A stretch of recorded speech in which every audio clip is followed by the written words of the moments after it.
बीते दिनों RRB NTPC यानी railway recruitment boards non technical popular categories exam का रिजल्ट आया। रिजल्ट आते ही ये सोशल मीडिया पर ट्रेंड होने लगा। इस वजह से नहीं कि परीक्षा होने और रिजल्ट आने में 3 साल लग गए। दरअसल परीक्षा में शामिल अभ्यर्थियों का आरोप है कि आरआरबी एनटीपीसी के रिजल्ट में कई तरह की खामियां हैं। अभ्यर्थियों का बड़ा समूह रिजल्ट से नाखुश नजर आ रहा है और अपने साथ नाइंसाफी होने की बात कर रहा है। इसे स्कैम भी बता दिया गया है। बड़ी संख्या में अभ्यर्थियों ने हैशटैग्स चलाने शुरू कर दिए, जिसकी वजह से आरआरबी एनटीपीसी से जुड़े कई हैशटैग्स लगातार ट्रेंड में रहे। रेलवे ने फरवरी 2019 में नौकरियां ही नौकरियां वाला विज्ञापन निकाला। एनटीपीसी में 35,208 पोस्ट की वैकेंसी। परीक्षा के जरिए रेलवे में clerk, ticket clerk, goods guard, station master, junior clerk, सह टाइपिस्ट, कमर्शियल क्लर्क, सह टाइपिस्ट जैसे पदों पर भर्ती होती है। इस परीक्षा में 3 स्टेजेस हैं। पहले 2 स्टेज में कंप्यूटर बेस्ड टेस्ट यानी सीबीटी होते हैं, जिसमें बहुविकल्पीय यानी मल्टीपल चॉइस क्वेश्चंस पूछे जाते हैं। इन्हें सीबीटी 1 और सीबीटी 2 कहते हैं। तीसरे स्टेज में इंटरव्यू होता है।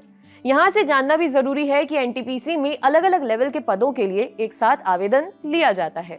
इन्हें पे ग्रेड के आधार पर लेवल 2, 3, 4, 5, 6 में बांटा गया है। इसमें कुछ पद ग्रेजुएशन लेवल और कुछ पद 12वीं लेवल के होते हैं।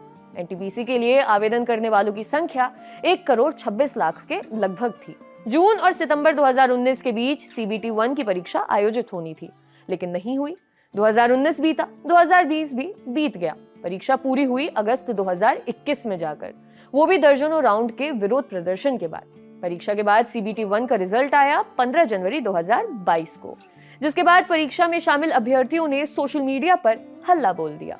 परीक्षा में शामिल अभ्यर्थियों का आरोप है कि आरआरबी ने नोटिफिकेशन में कुल पदों के सापेक्ष 20 गुना अभ्यर्थियों को सीबीटी 1 में सेलेक्ट करने की बात कही थी, लेकिन रिजल्ट जारी किया तो ऐसा ना करके एक अभ्यर्थी के रोल नंबर को ही कई बार सेलेक्ट कर लिया। परीक्षा में शामिल एक अभ्यर्थी लारी ने द लंदन टॉप से बात करते हुए कहा, रेलवे ने रिक्त पदों का 20 गुना यानी कि लगभग 7 लाख अभ्यर्थियों को लेने के बजाय 20 गुना रोल नंबरों को सीबीटी 2 के लिए क्वालिफाई कर दिया है। रिजल्ट जारी होने के बाद ये सामने आया कि जो उम्मीदवार क्वालिफाइड हैं, उनमें से कई के रोल नंबर 1 से ज्यादा बार काउंट किए गए हैं। रेलवे की मंशा पर सवाल उठाते हुए एक और अभ्यर्थी आबिद कहते हैं कि सीबीटी 2 में एक अभ्यर्थी 4 या 5 पोस्ट के लिए सेलेक्ट हुआ है। ऐसे में जब एक अभ्यर्थी को 4 या 5 पोस्ट के लिए फाइनल सिलेक्शन मिल जाएगा तो फिर रेलवे किसे पोस्टिंग देगा, क्योंकि अभ्यर्थी तो एक ही है, इसलिए एक ही पोस्ट के लिए ज्वाइन कर पाएगा और बाकी पोस्ट खाली रह जाएंगी। 3 साल से इन्होंने भर्ती अटका रखी है। दरअसल इन्हें पूरी पोस्ट ही नहीं भरनी है। ग्रेजुएशन और 10+2 लेवल के लिए एक ही तरह की परीक्षा आयोजित करने पर भी सवाल उठ रहे हैं। अभ्यर्थियों का कहना है कि अगर पेपर 10+2 लेवल का था तो जाहिर सी बात है कि फायदा ग्रेजुएशन वाले को ही होगा। एक अभ्यर्थी शैलेश कुमार ने कहा कि आप कहते हो सब नोटिफिकेशन के हिसाब से हो रहा है, लेकिन आपने नोटिफिकेशन में तो ये भी कहा था कि परीक्षा 2019 में ही होगी और परीक्षा आप 2021 में ले रहे हैं। रिजल्ट 2022 में दे रहे हैं, उसका क्या? क्यों आपने 2 साल बर्बाद किए बच्चों के? जब इन्होंने फॉर्म भरवाया था तब मेरा ग्रेजुएशन का फाइनल रिजल्ट नहीं आया था, जिसके कारण मुझे 10+2 लेवल के पदों पर ही फॉर्म डालना पड़ा था। अब जब रिजल्ट आया है तो ग्रेजुएशन वालों का कट ऑफ अलग है और 10+2 वालों का अलग। इनके अलग अलग कट ऑफ के चलते हम 10+2 वाले तो बर्बाद हो गए। जब पेपर अलग अलग होता है तो 12वीं और ग्रेजुएशन के पदों का कट ऑफ अलग अलग हो समझ में आता है, लेकिन समान पेपर के लिए अलग अलग कट ऑफ तो 10+2 पदों के बच्चों के लिए सरासर नाइंसाफी है। अभ्यर्थियों का कहना है कि जब ग्रेजुएशन और 10+2 लेवल के पदों के लिए एक कॉमन परीक्षा ली गई तो कट ऑफ भी कॉमन ही दी जानी चाहिए थी, लेकिन कट ऑफ प्रारंभिक परीक्षा के बाद ही पोस्ट वाइज दे दी गई है। इससे 10+2 के छात्रों के पदों पर भी स्नातक छात्रों का कब्जा हो गया है, जबकि ये प्रोसेस मुख्य परीक्षा यानी सीबीटी 2 के बाद होना चाहिए था, ना कि प्रारंभिक परीक्षा यानी सीबीटी 1 के बाद।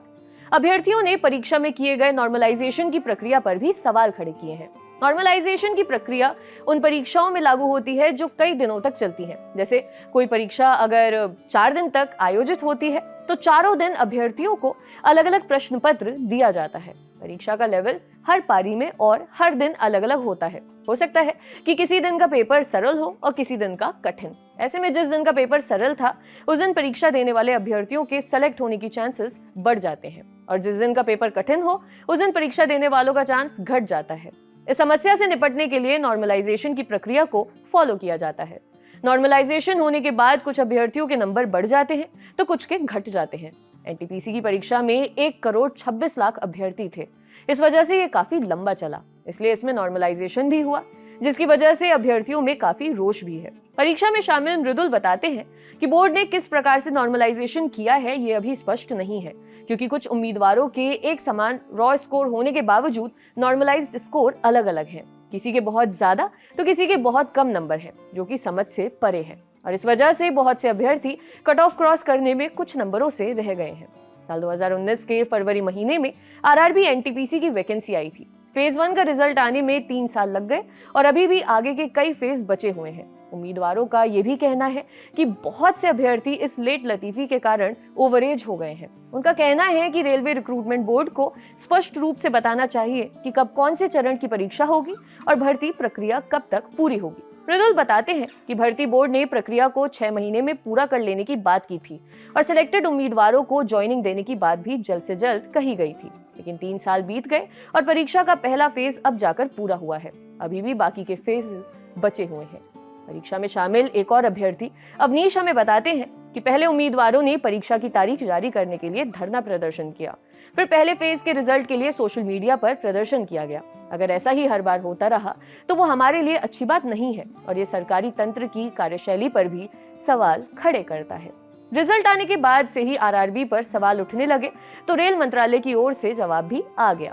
रेल मंत्रालय की ओर से जारी प्रेस रिलीज में बिंदुवार आपत्तियों पर जवाब दिया गया है। रिक्तियों के 20 गुना उम्मीदवारों को सीबीटी 2 के लिए शॉर्टलिस्ट करने की बात पर बोर्ड ने साफ किया कि नोटिफिकेशन के पैरा 13.2 के अनुसार सीबीटी 2 में प्रत्येक लेवल के लिए अलग परीक्षा होगी और सीबीटी 1 में सभी के लिए समान परीक्षा होगी, जिसके आधार पर रिक्तियों के हिसाब से 20 गुना उम्मीदवारों को शॉर्टलिस्ट किया गया है।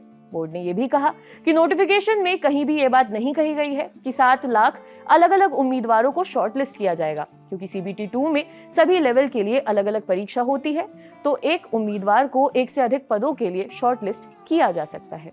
वहीं कट ऑफ काफी ऊपर होने के जवाब में बोर्ड ने कहा कि ये नॉर्मलाइज्ड स्कोर के आधार पर जारी की जाती है, जो कि कुल रिक्त पदों पर भी निर्भर करती है। इसका पूर्ण रूप से ध्यान रखते हुए सीबीटी 1 का रिजल्ट भी उसी आधार पर जारी किया गया है। हालांकि 3 साल से भर्ती पूरी होने के इंतजार में बैठे अभ्यर्थी रेल मंत्रालय के जवाब से असंतुष्ट हैं और अभी भी रिवाइज्ड रिजल्ट जारी करने की मांग कर रहे हैं। आपके लिए खबर लिखी थी हमारे साथ इंटर्नशिप कर रहे प्रशांत ने। देखते रहिए दी लल्लन टॉप। शुक्रिया।